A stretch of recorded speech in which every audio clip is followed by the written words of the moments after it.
Amém. Então diz assim em Romanos capítulo 8, verso 31. Que diremos, pois, a estas coisas?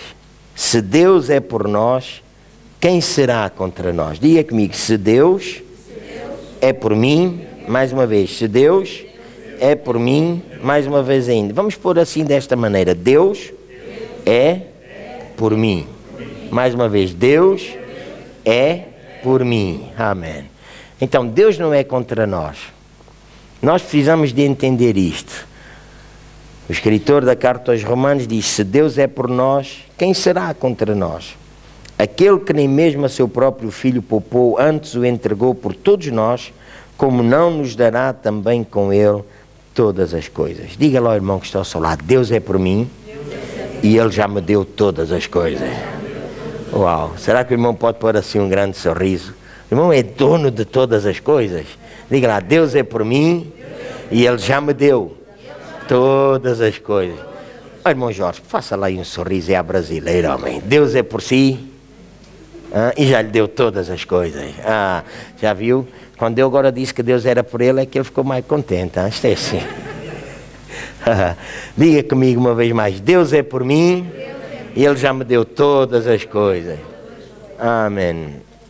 Então, esta é a palavra que eu quero compartilhar em breves momentos com os irmãos e com a igreja.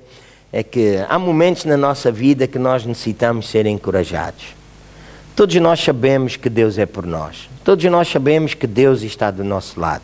Todos nós sabemos que Deus já preparou o melhor para nós. Inclusive até todos nós sabemos e citamos de cor que o nosso Deus, Ele já nos abençoou com todas as bênçãos espirituais nos lugares celestiais em Cristo Jesus. Nós sabemos que nós já fomos abençoados. Diga lá, eu já fui abençoado.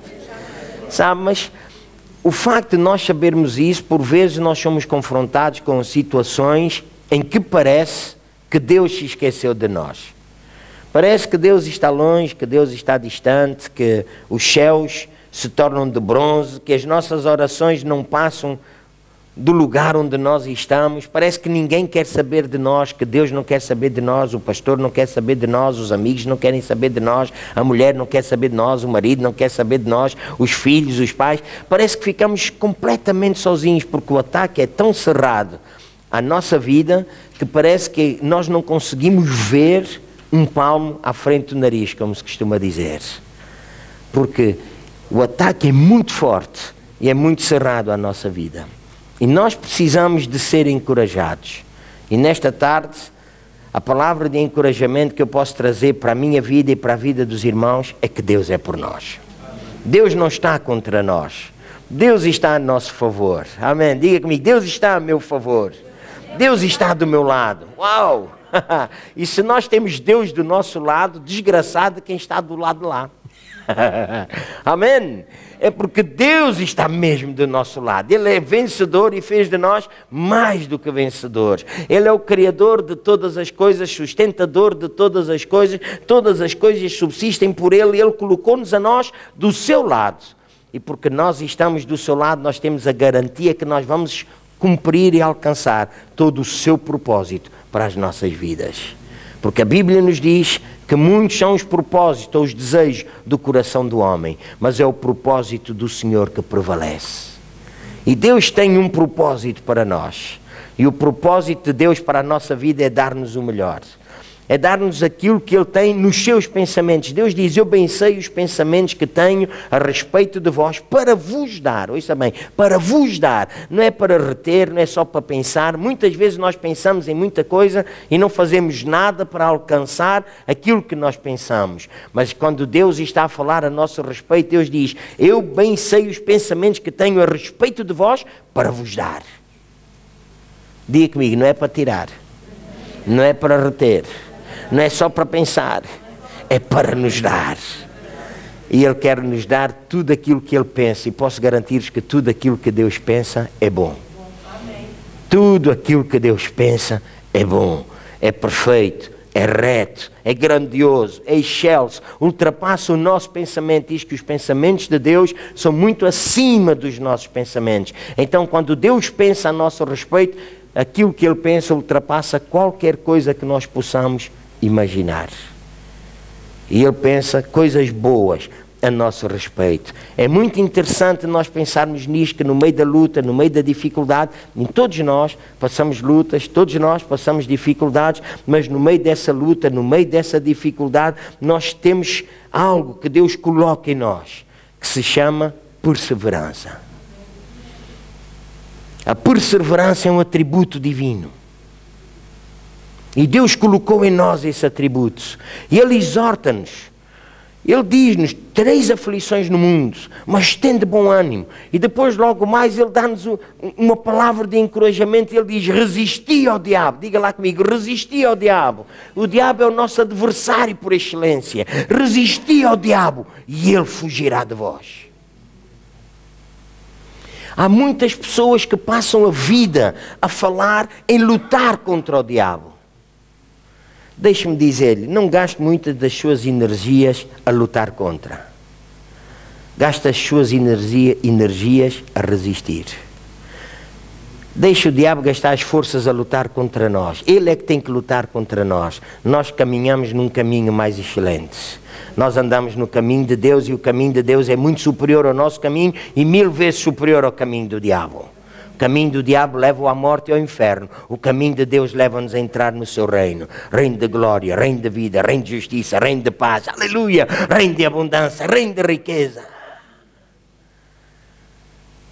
Reino onde não há escassez. Reino onde desfrutamos de paz. Reino onde desfrutamos de descanso. Este é o reino onde nós estamos. Então, quando o diabo investe contra nós, nós resistimos. Nós resistimos com a palavra de Deus. Nós resistimos porque nós sabemos qual é a posição que nós temos em Cristo Jesus. Nós não resistimos na nossa força.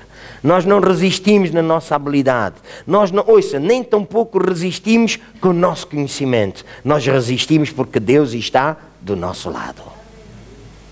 Diga comigo, eu e Deus fazemos uma dupla invencível. Amém. Qualquer que seja a situação que atravessemos, nós necessitamos saber que Deus está ali. Deus está do nosso lado. Ele não nos deixa, Ele não nos desampara. Ele nos segurou na sua mão. Diz que nós estamos na sua mão e ninguém, ouça bem, ninguém nos pode arrancar da sua mão.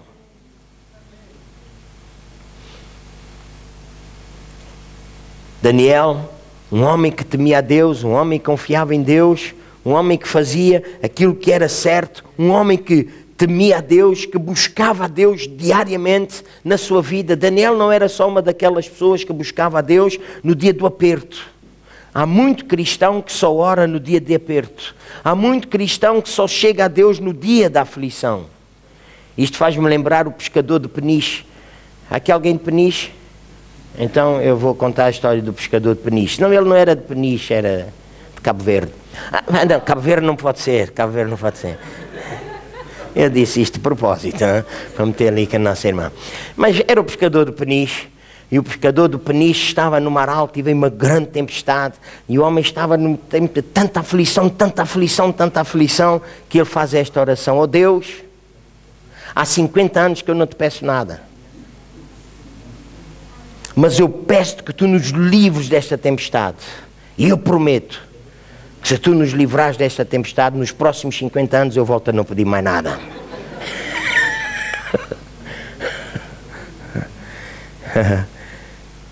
Deixe-me dizer, o nosso Deus espera que nós possamos chegar a Ele. Ele mesmo diz, nada tendes porque nada pedis. Peça, seja ousado a pedir, seja grande a pedir. Não seja um sumítico a pedir. Quando pede, peça grande.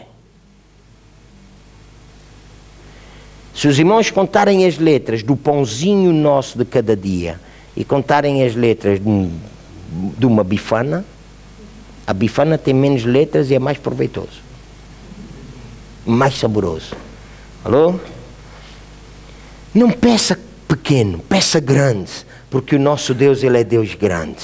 Mas eu estava a falar de Daniel, um homem que estava habituado a buscar a Deus, a orar, a ter comunhão com Deus, e de repente o rei faz um édito em que durante 30 dias não se devia buscar nenhum outro Deus, não se devia fazer pedido a nenhum outro Deus, a não ser a Ele. Coisa estranha. Mas Daniel foi um homem que buscava a Deus e confiava a Deus. E ele foi apanhado. lá pelos seus colegas, que eram invejosos, que estavam contra ele. Ele foi apanhado a orar. E porque ele foi apanhado a orar, o rei viu que tinha caído naquela armadilha e agora o rei ficou muito angustiado, mas o rei não podia alterar aquilo que ele tinha dito e lançou Daniel na cova dos leões. Eu vou pedir aos irmãos para abrir em Daniel no capítulo 6. Todos nós conhecemos muito bem esta história, todos nós. Mas Daniel capítulo 6...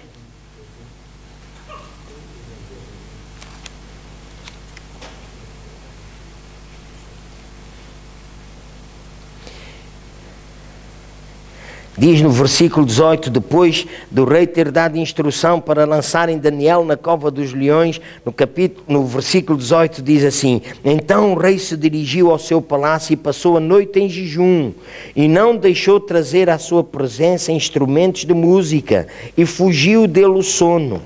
Pela manhã, à primeira luz da aurora, levantou-se o rei e foi com pressa à cova dos leões. Chegando-se à cova, chamou por Daniel com voz de angústia: Daniel, servo do Deus vivo, dar-se-ia o caso que o teu Deus, a quem tu continuamente serves, tenha podido livrar-te dos leões.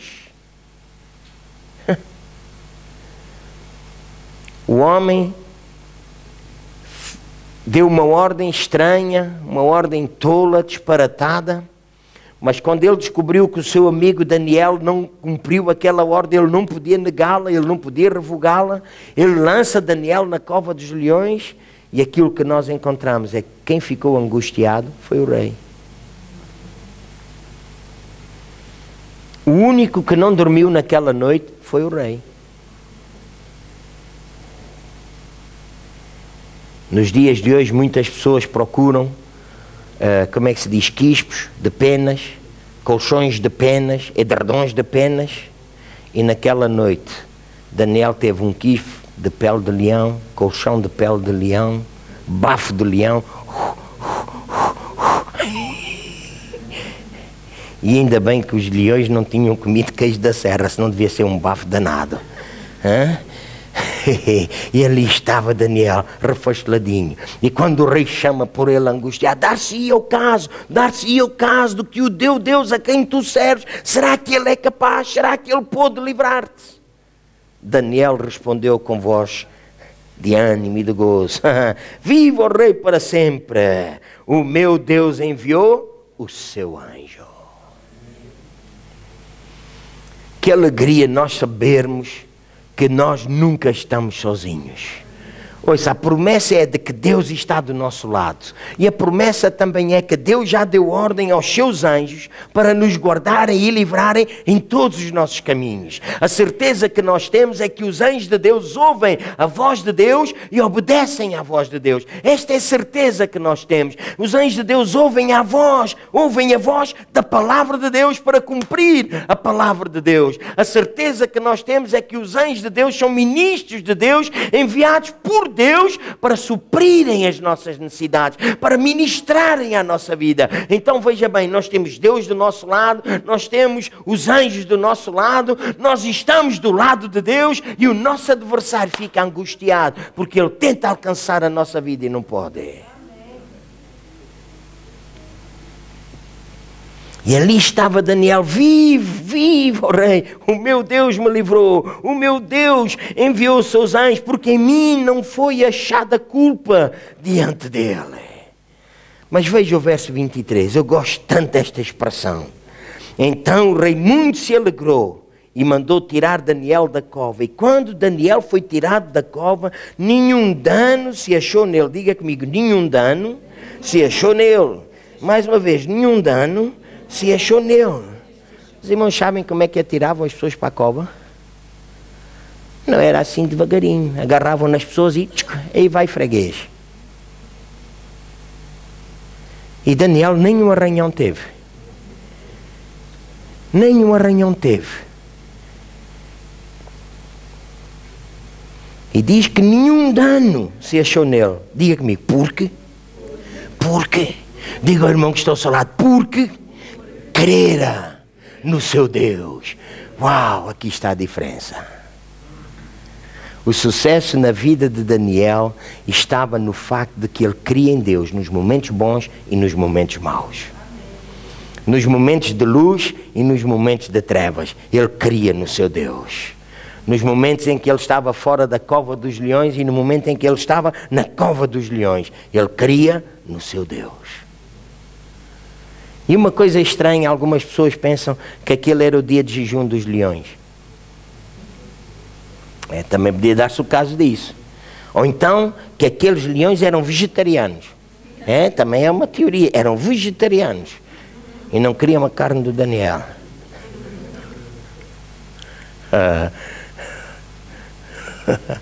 Sabe uma coisa? O rei diz, aqueles que acusaram Daniel agora vão ser lançados à cova dos leões. E diz a Bíblia, veja bem o que é que diz a Bíblia, ainda não tinham chegado ao fundo da cova, verso 24, ainda não tinham chegado ao fundo da cova, já os leões se tinham apoderado deles e tinham esmigalhado os ossos. Os irmãos podem imaginar os leões aqui a ruger, e os homens a virem lá em cima aos trambolhões e apanharem-nos no ar, esmigalharem-lhes os ossos, porque eram leões famintos. Aquilo que eles fizeram com aqueles homens e os apanharam no ar, eles serviram de amortecimento para Daniel. Quando atiraram Daniel, eles puseram-se a jeito, vá, cair em cima para não te aleijares. Fizeram de almofada.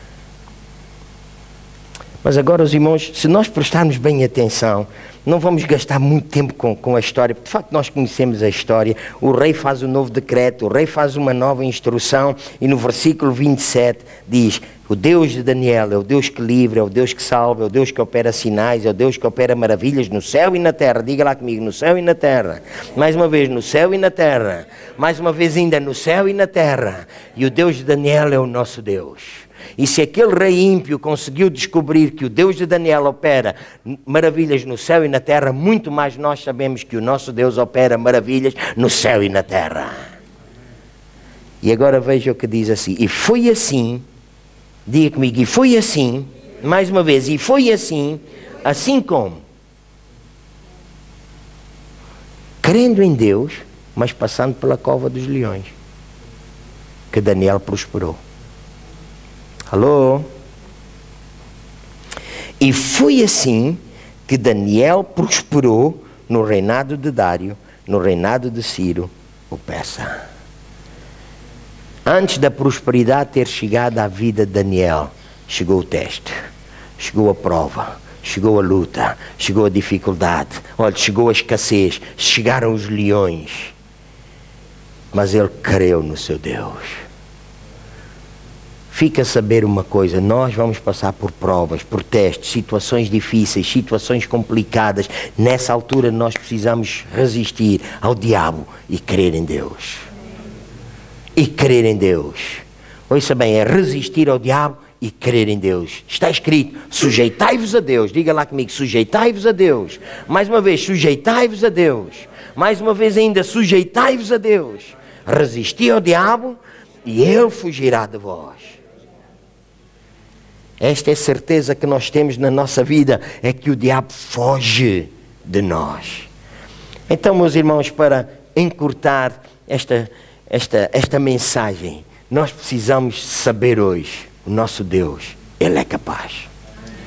Quando alguém chega até nós e nos desafia para perguntar, será que o teu Deus é capaz? Nós dizemos, o meu Deus é capaz. E melhor ainda, Ele não é só capaz, como Ele quer. Porque alguns são capazes e não fazem.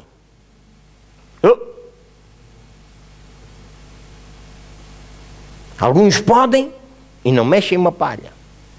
Mas o nosso Deus, Ele é capaz, Ele pode e Ele quer.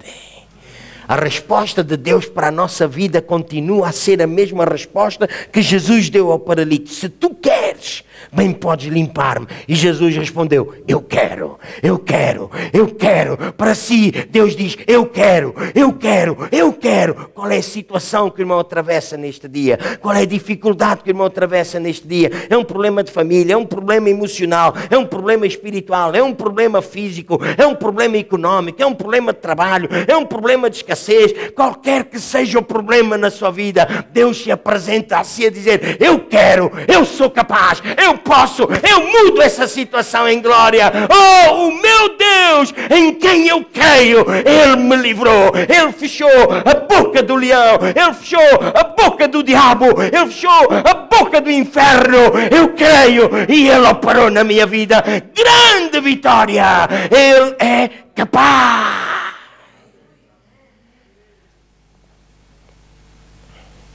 Não há lugar para a doença, não há lugar para a escassez, não há lugar para a miséria, não há lugar para a dívida, não há lugar para a insegurança, não há lugar para a depressão, não há lugar para a angústia. Há lugar para a glória de Deus na nossa vida, porque o meu Deus é capaz. Aleluia! Uma mulher estava ali à beirinha da morte, a apanhar o último pedacinho de madeira para fazer uma fogueira e depois morrer. O profeta chegou e o profeta mudou a situação daquela mulher. Não faças um bolo para ti, para depois ficares à espera da morte. Faz um bolo para mim.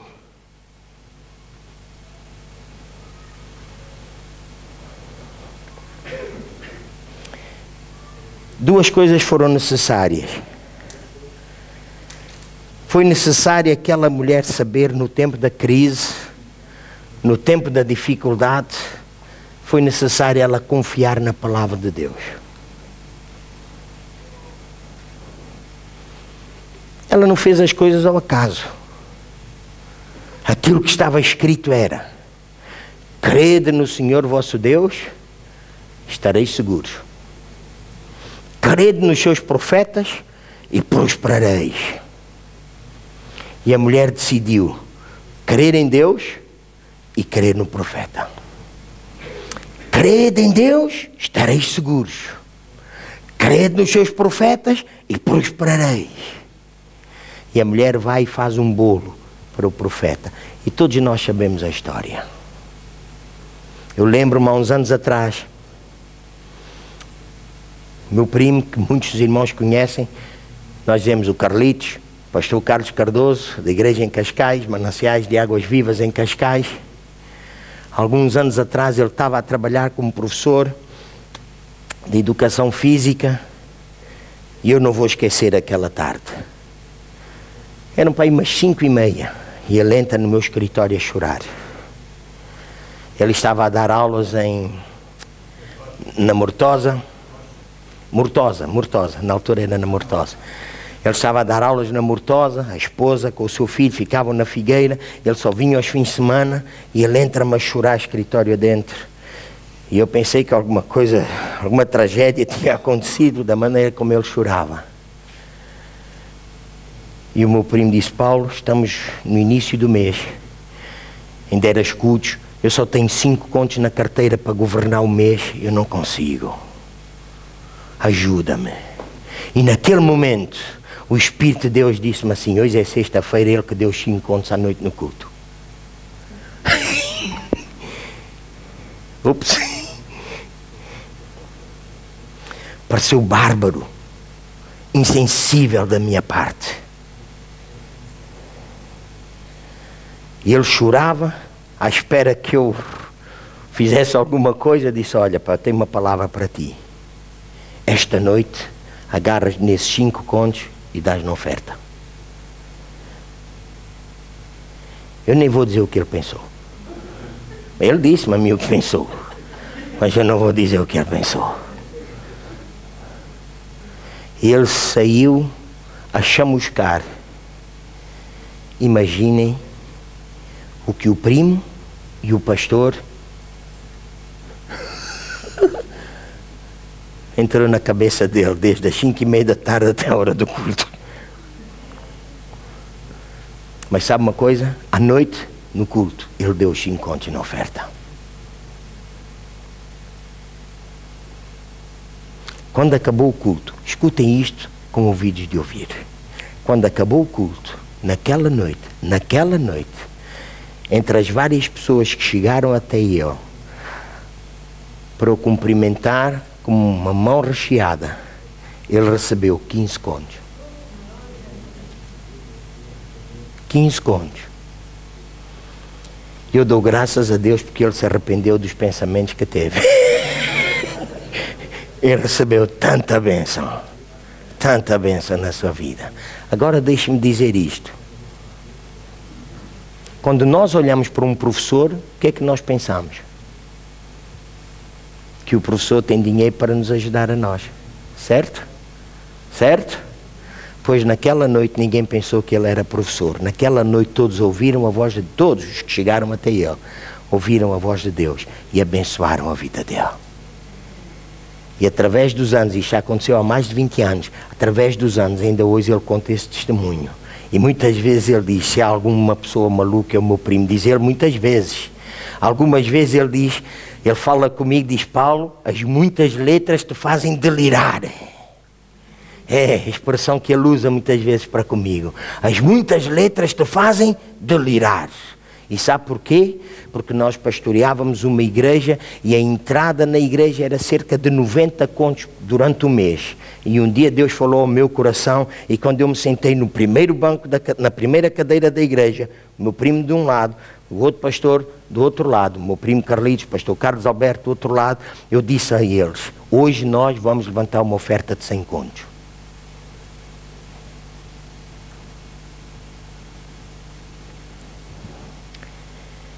Porque eu tinha pedido a Deus. E eu estou-vos a contar isto com uma razão. E o meu primo não disse nada, só disse, este homem está passado. Os irmãos sabem, entrava na altura 90 contos de oferta. E eu estava a dizer que numa só oferta ia entrar 100 contos. Eu vou dizer, naquela oferta até gravatas apareceram. E no final o tesoureiro vem ter comigo com um grande sorriso. Pastor, sabe quanto entrou hoje? Pastor, sabe quanto entrou hoje? Eu disse, eu sei. Como é que sabe? Eu sei. Então quanto é que foi? Eu sei, diga lá quanto é que entrou que eu sei. 104 contos e 200. Fora as gravatas. E eu disse, agora vá apontar ali ao pastor Carlos, ao meu primo, a ver se eu sabia ou não sabia a oferta que ia dar hoje. Sabe o que é que eu estou a dizer-vos isto? Eu vou dizer-vos. Porque o Espírito de Deus falou ao meu coração para eu desafiar a vida desta igreja. Durante este mês, não é no dia de hoje, é durante este mês, a fazer aquilo que nunca fez antes. E eu tenho a certeza, é com muita convicção de Deus, como voz profética, creia no Senhor seu Deus e estará seguro. Creia no seu profeta. E hoje eu tenho ousadia para vos dizer, como voz profética para a vida desta igreja. Faça neste mês aquilo que nunca fez em toda a sua vida, a nível de ofertas. E no mês que vem converse comigo. No mês que vem converse comigo. Eu vou dizer o que vai acontecer. Promoções, mudança de trabalho. Pessoas que estão à procura de trabalho vão encontrar trabalho. Pessoas que têm os salários em atraso vão receber os salários que estão em atraso e vão receber promoções e pedidos de desculpa. Patrões arrogantes vão pedir desculpa por não terem entregue o salário no tempo certo. Os irmãos vão ter oportunidades de negócio. Há pessoas na vida desta igreja que andam há muito tempo a pedir a Deus uma oportunidade de negócio. Deus vai abrir a oportunidade de negócio. Eu estou-vos a dizer o que Deus falou ao meu coração. Faz primeiro para mim, disse o profeta. E agora os irmãos perguntam, mas será que Deus é capaz? A resposta é, Deus é capaz. Deus pode e Deus quer. Amém. Eu repito, Deus é capaz. Deus pode e Deus quer. E o irmão verá a manifestação da glória de Deus. E tudo isto porque o irmão decidiu confiar no Senhor seu Deus. Eu termino. Problemas financeiros, problemas familiares, problemas de saúde, problemas de relacionamento e vícios acabarão na sua vida. E vícios. Há pessoas que têm vícios de diversa ordem. Muitas vezes quando se fala de vício, as pessoas pensam só que se calhar que é o tabaco. Isto não, ou a bebida, há vícios de diversa ordem.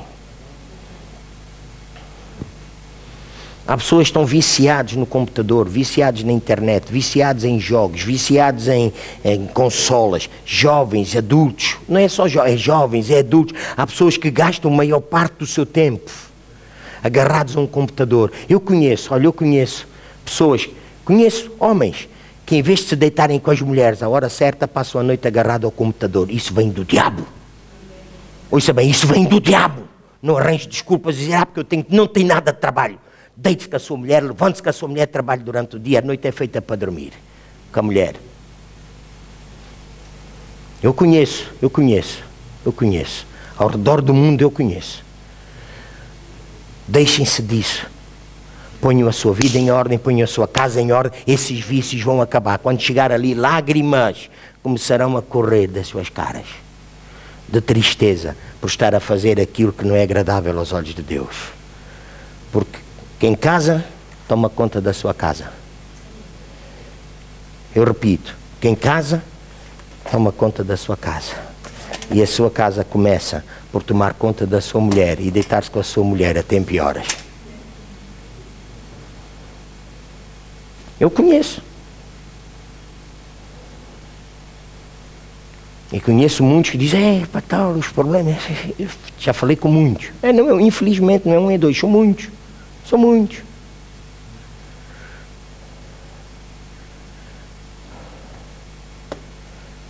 Eu quero dizer nesta tarde, ouça aquilo que o Espírito de Deus disse à igreja. Ouça aquilo que o Espírito de Deus diz através de mim para a sua vida. Assim que me vê pela internet. Assim que me vai ver nestes DVDs. Ouça aquilo que o Espírito de Deus diz para si. Este mês, faça algo de diferente. Algo que nunca fez na sua vida. Semeie aquilo que nunca semeou na sua vida. E a restauração virá à sua vida, primeiramente, e logo atrás vem a vida da sua nação.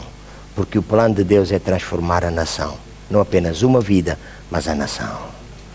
Foi assim que aconteceu. Deus abençoou a vida daquela mulher. No capítulo seguinte, Elias chama os profetas de Baal, eles edificam um altar. Elias abre um rego à volta do altar e a Bíblia diz que quando abriu aquele rego, no rego, diga comigo, no rego, cabia 2 medidas de semente. Sabe qual foi a semente que ele plantou lá? Lembram-se? Água. Há 3 anos que não chovia na terra. 3 anos que não chovia na terra. Elias mandou regar o altar 1 vez, 2 vezes, 3 vezes, até que o altar ficou completamente alagado. E o rego, para quê? Para 2 medidas de semente. Ficou a transbordar de água. E quando o fogo veio e consumiu o altar, Elias deu uma ordem, vai ter com o rei. E diz ao rei que já vem aí o som de abundante chuva. E diz a ele para descer depressa, porque o rei estava no monte. Diz a ele para descer depressa, porque ele vai ser alcançado pela água. 2 medidas de semente de água produziu grande chuva. Amém? Os irmãos sabem o que é que o jovenzito fez? Subiu 1 vez, não vejo nada. Subiu 2 vezes, não vejo nada. Subiu 3 vezes, não vejo nada. 6 vezes, nada. A 7ª vez, eu vejo lá ao longe uma nuvem do tamanho de uma mão. Para a sua vida, para a minha vida, para a nossa vida, para a vida desta nação, a estação do nada acabou. Agora a estação da abundância de Deus. Amém?